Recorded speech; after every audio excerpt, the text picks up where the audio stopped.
ನಮಸ್ತೆ, ನಾನು ನಿಮ್ಮ ಚೈತನ್ಯ. ಎಲ್ಲರೂ ಹೇಗಿದ್ದೀರಾ? ಚೆನ್ನಾಗಿದ್ದೀರಾ ಅಂತ ಭಾವಿಸ್ತಿದ್ದೀನಿ. ನಾನಿವತ್ತು ಕೋಲಾರ ಕಡೆ ಹೊರಡ್ತಾ ಇದ್ದೀನಿ. ಏನು ವಿಶೇಷ ಅಂತೀರಾ? ನಮ್ಮ ಹಸ್ಬೆಂಡ್ದು ಬರ್ಡೇ ಬರ್ತಾಯಿದೆ. ಅದಕ್ಕೆ ಅವ್ರಿಗೇನಾದರೂ ಗಿಫ್ಟ್ ಕೊಡಿಸೋಣ ಅಂತ ಹೋಗ್ತಿದ್ದೀನಿ. ಅಂತೂ ಇಂತೂ ಸುಮಾರು ದಿನದಿಂದನೂ ಅವ್ರಿಗೆ ಕೊಡಿಸ್ಬೇಕು ಏನಾದರೂ ಅಂತ ಅಂದ್ಕೊಳ್ತಿದ್ದೆ. ಇವಾಗ ಟೈಮ್ ಕೂಡ ಬಂದಿದೆ. ಕೋಲಾರ್ನಲ್ಲಿ ನಾವು ಹೋಗ್ತಿರೋದು ಸತ್ಯನಾರಾಯಣ ಜ್ಯುವೆಲ್ರೀಸ್ಗೆ. ಯೂಶ್ವಲಾಗಿ ನನಗೆ ಇದು ಆಗಿ ಬಂದಿದೆ, ಜಾಸ್ತಿ ಇಲ್ಲೇ ಪರ್ಚೇಸಿಂಗ್ ಮಾಡ್ತಿದ್ದಿದ್ದು ಮಮ್ಮಿ ಅವರೆಲ್ಲರೂ.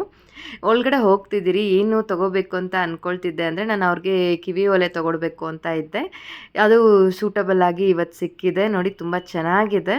ನೋಡೋದಕ್ಕೂ ತುಂಬ ಡೀಸೆಂಟಾಗಿ ರೆಗ್ಯುಲರ್ ಯೂಸ್ಗೂ ಚೆನ್ನಾಗಿದೆ. ಕೊಟ್ಟು ಹಂಡೆ ಹೊಡೆಯೋದು ಅಂದರೆ ಇದೆ ಅಲ್ವಾ? ನನಗಂತೂ ಈ ಹಾರ ತುಂಬಾ ಇಷ್ಟ ಆಯಿತು.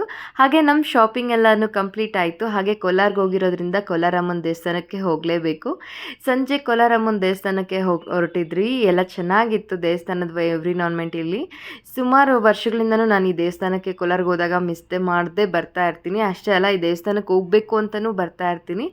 ಮಕ್ಕಳೆಲ್ಲನೂ ತುಂಬ ಎಂಜಾಯ್ ಮಾಡ್ತಿದ್ರು. ದರ್ಶನ ಎಲ್ಲ ತುಂಬ ಚೆನ್ನಾಗಾಯಿತು. ಇಲ್ಲಿ ಅಮಾವಾಸ್ಯೆ ಅಥವಾ ಹುಣ್ಣಿಮೆಗೆ ಇಲ್ಲ ಮಂಗಳವಾರ, ಶುಕ್ರವಾರ ರಾಹುಕಾಲದಲ್ಲಿ ನಿಮ್ಮೆಣ್ಣೆ ದೀಪಗಳು ಅಣಿಸ್ತಾರೆ. ನಾನು ಸಹ ಸುಮಾರು ಸಲ ಮಕ್ಕೊಂಡಿದ್ದೆ, ಹಾಗೆಲ್ಲ ಅಣಿಸಿದ್ದೀನಿ. ಒಂದು ಮಂಗಳ ಆ ರೀತಿ ನಾನು ಒಂದೇ ಸಲ ಅಣಿಸ್ಬಿಡ್ತೀನಿ. ಇವರು ವಾರನೂ ಅಣಿಸೋರು ಅಣಿಸ್ತಾರೆ.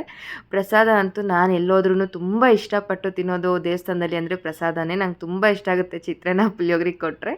ಹಾಗೆ ನಮ್ಮ ಯಜಮಾನ್ರ ಜೊತೆ ಒಂದು ಸ್ವಲ್ಪ ಸೆಲ್ಫಿ ವಿಡಿಯೋ ಮಾಡ್ಕೊಳ್ತಾ ಇದ್ದೆ. ಫ್ರೀಯಾಗಿ ಫಸ್ಟ್ ಟೈಮ್ ಸಿಕ್ಕಿದ್ದಾರೆ ಫೋಟೋಸ್ ತೊಗೊಳೋದಕ್ಕೆ ಅಂತ. ಯಾಕಂದರೆ ಯೂಶ್ವಲಾಗಿ ನಾನು ಫೋಟೋಸ್ ಅಂದರೆ ಸಾಕು, ಅವರು ಹೋಗ್ತಾ ಇರ್ತಾರೆ, ನೀನು ಬೇಕಾ ತಕ್ಕೊಳ್ಳಮ್ಮ, ನನಗಷ್ಟು ಟೈಮ್ ಇಲ್ಲ ಅಂತೇಳ್ಬಿಟ್ಟು. ಮಕ್ಕಳಂತೂ ನಾವು ಫೋಟೋಸ್ ತೊಗೋಬೇಕಾದ್ರೆ ದೇವಸ್ಥಾನನ ಸುತ್ತಾಕ್ತಾ ಇದ್ದರು. ಅವ್ರಿಗೆ ಈ ಸ್ಪೇಸ್ ಜಾಸ್ತಿ ಇರೋದ್ರಿಂದ ಓಡಾಡಿಕೊಂಡು ಎಲ್ಲ ಆಟ ಆಡೋದಕ್ಕೆ ತುಂಬ ಇಷ್ಟ ಆಗುತ್ತೆ ಅವ್ರಿಗೆ. ಹಾಗೆ ಇಲ್ಲಿ ಲೈಟಾಗಿ ಪಾರ್ಕ್ ಥರ ಕ್ರಿಯೇಟ್ ಮಾಡಿದ್ದಾರೆ. ನಾನೊಂದು ಸ್ವಲ್ಪ ಬ್ಯಾಕ್ಗ್ರೌಂಡ್ ಚೆನ್ನಾಗಿ ಬರ್ತಿದೆ ಅಂತ ಫೋಟೋಸ್ ತೊಗೊಂಡು ಸಮೃದ್ಧಿನ ಆಟ ಆಡಿಸ್ತಿದ್ದೆ. ಮಕ್ಕಳೆಲ್ಲ ತುಂಬ ಖುಷಿಯಾಗಿ ಆಟ ಆಡ್ತಿದ್ರು. ಹಾಗೆ ನಾವು ಮನೆ ಕಡೆ ಹೊರಡೋಣ, ಟೈಮ್ ಆಯಿತು ಅಂತ ಬಂದ್ರಿ. ಅಷ್ಟರಲ್ಲಿ ನಮ್ಮ ಯಜಮಾನ್ರ ಆಫೀಸಿಂದ ಪಾರ್ಸಲ್ ಬಂದಿತ್ತು. ಏನಪ್ಪ ಅಂತ ಓಪನ್ ಮಾಡಿ ನೋಡಿದ್ರೆ ಅವರು ಸಹ ಬರ್ಡೇ ವಿಶ್ ಮಾಡಿ ಪಾರ್ಸಲ್ ಕಳಿಸಿದ್ರು, ಗುಡೀಸ್ ಕಳಿಸಿದ್ರು. ಏನಂತ ಓಪನ್ ಮಾಡ್ತಾಯಿದ್ದೀರಿ. ಆಫೀಸಿಂದ ಈ ರೀತಿ ಪ್ರತಿ ವರ್ಷ ಏನಾದರೂ ಕಳಿಸ್ದಾಗ ಅದನ್ನು ಓಪನ್ ಮಾಡಿ ನೋಡೋದೇ ಒಂದು ಖುಷಿ ಅಲ್ವಾ? ಯಾರೋ ಒಬ್ಬರು ನಮಗೂ ಸ್ಪೆಷಲಾಗಿ ವಿಶ್ ಮಾಡ್ತಿದ್ದಾರೆ ಅಂತ ಖುಷಿ ಆಗುತ್ತೆ. ಚಾಕ್ಲೇಟ್ ಬಾಕ್ಸ್ ಕಳಿಸಿದ್ರು. ಚಾಕ್ಲೇಟ್ಸ್ ಎಲ್ಲ ನಮ್ಮ ಲಕ್ಕಿದ್ಗೆ ಇಷ್ಟ ಆಗ್ತಿತ್ತು. ಅವನೇ ತೊಗೊಳ್ತಿದ್ದಾನೆ. ಎಷ್ಟು ಬೇಕೋ ತೊಗೊಳಪ್ಪ ಅಂತ ಕೊಡ್ತಿದ್ರು ಅವರಪ್ಪ. ಇದಾಗಿತ್ತು ನನ್ನ ಇವತ್ತಿನ video. See you soon in my next vlog. Bye bye, take care.